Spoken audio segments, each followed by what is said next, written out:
Hello friends, मैं सूरज कश्यप आपका स्वागत करता हूं आपके अपने यूट्यूब चैनल इजी जी के ट्रिक विद एस के क्लासेस में। तो दोस्तों, आज हम बात करने वाले हैं लोनार लेक के बारे में। ये करंट का टॉपिक इसलिए है क्योंकि अभी हाल ही में इसने अपना कलर चेंज करके रेडिश कर लिया है। नॉर्मली इसका कलर ग्रीनिश होता है, हल्का सा हरा, लेकिन अभी हाल ही में अचानक से इसका कलर लाल हो गया हल्का सा। तो जिस वजह से ये करंट का विषय है कि आखिर ऐसा क्या हुआ जो इसने अपना कलर चेंज कर लिया, इस बारे में हम बात करेंगे। तो चलिए बिना देर करे वीडियो शुरू करते हैं। विश्व की तीसरी largest crater lake Lonar lake, जो कि महाराष्ट्र में सिचुएटेड है, इसने अभी हाल ही में अपना कलर चेंज करके हल्का सा पिंकिश कर लिया। नॉर्मली इसका कलर ग्रीन होता था, लेकिन इसका कलर अब पिंकिश यानी हल्का रेडिश हो गया है, जिस वजह से ये चर्चा का विषय रहा है। हालांकि एक्सपर्ट ने इसकी सैम्पलिंग के लिए आगे भेज दिया है कि ऐसा क्या रीज़न था जो उसने कलर चेंज कर लिया है। तो सबसे पहले हम आपको बता देते हैं ये क्रेटर लेक क्या होती है। देखिए, क्रेटर 3 तरह के वॉल्केनो पाए जाते हैं। एक होता है आपका एक्टिव, दूसरा होता है डोरमेंट और तीसरा होता है एक्सटिंक्ट। तो देखिए, एक्टिव वॉल्केनो जो अभी भी एक्टिव रहते हैं, डोरमेंट मतलब एक्टिव थे लेकिन कुछ समय के लिए इनएक्टिव हो गए, लेकिन कभी भी वो फिर से एक्टिव हो सकते हैं। और तीसरा होता है एक्सटिंक्ट ज्वालामुखी, जो एक बार तो फट चुके हैं, एक बार ज्वालामुखी बन चुके हैं, लेकिन फिर उसके बाद 10,000 साल तक दोबारा कभी नहीं फटे। तो उनके मुख पे, मान लीजिए ये ज्वालामुखी है, तो उनके मुख को कहते हैं क्रेटर, और यहाँ पे जो पानी जमा हो जाता है उसको क्रेटर लेक कहा जाता है। तो ये विश्व की तीसरी लार्जेस्ट क्रेटर लेक थी।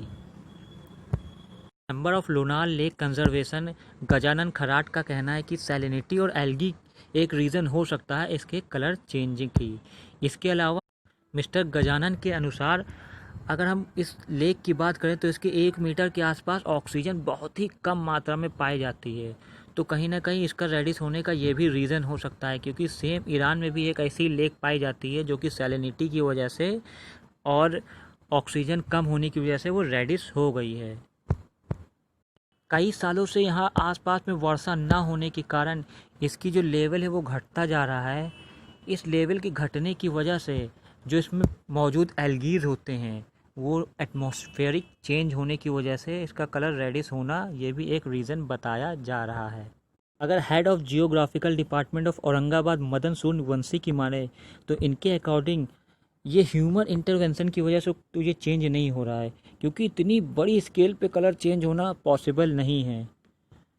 और ये नेचुरल अगर फिनोमिना होता तो जो फंगीज वहाँ पाए जाते हैं नॉर्मली वो ग्रीनिश होते हैं।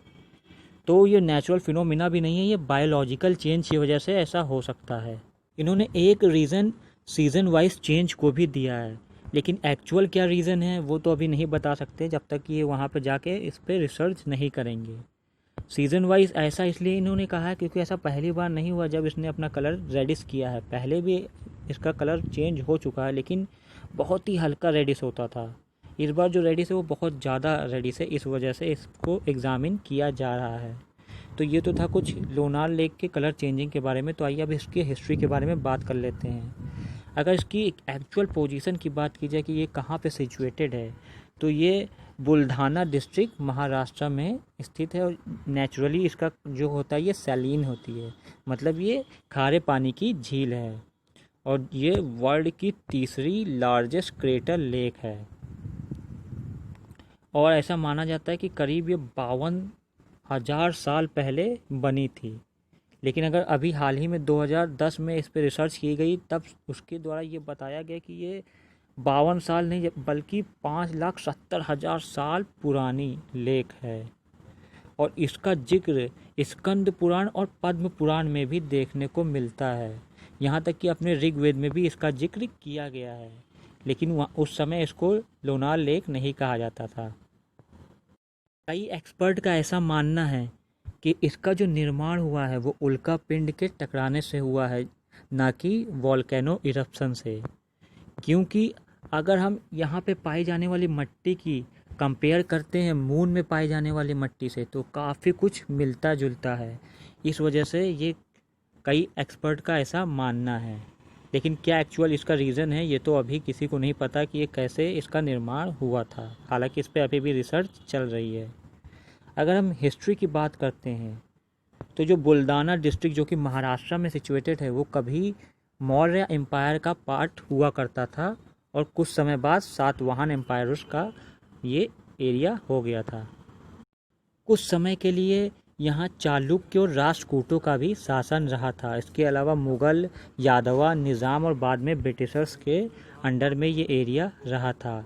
बहुत सारे टेम्पल इसके आसपास पाए जाते हैं जिनको हम यादवा टेम्पल्स के नाम से जानते हैं, और कहीं कहीं आप इसको देखेंगे हेमंदपति टेम्पल, क्योंकि यहाँ पे हेमंद्री रामाज्ञा जी रहते थे, इस वजह से इसका नाम हेमंद्रपति टेम्पल पड़ा था। इसके पास में एक लेक, अंबर लेक पाई जाती है, लगभग 700 मीटर दूर। ऐसा माना जाता है कि जब वॉल्केनो का इरप्शन हुआ था, तो देखिए वॉल्केनो जब इरप्ट होते हैं तो काफ़ी दूर तक चले जाते हैं, तो दूर होने की वजह से भी ऐसे छोटे छोटे जगह बन जाते हैं, तो उसकी वजह से ये अंबर लेक का निर्माण हुआ था। तो दोस्तों ये तो था कुछ लोनार लेक के बारे में इन्फॉर्मेशन। आई होप ये वीडियो आपको पसंद आई होगी। अगर पसंद आई तो please like and subscribe my channel. जय हिंद।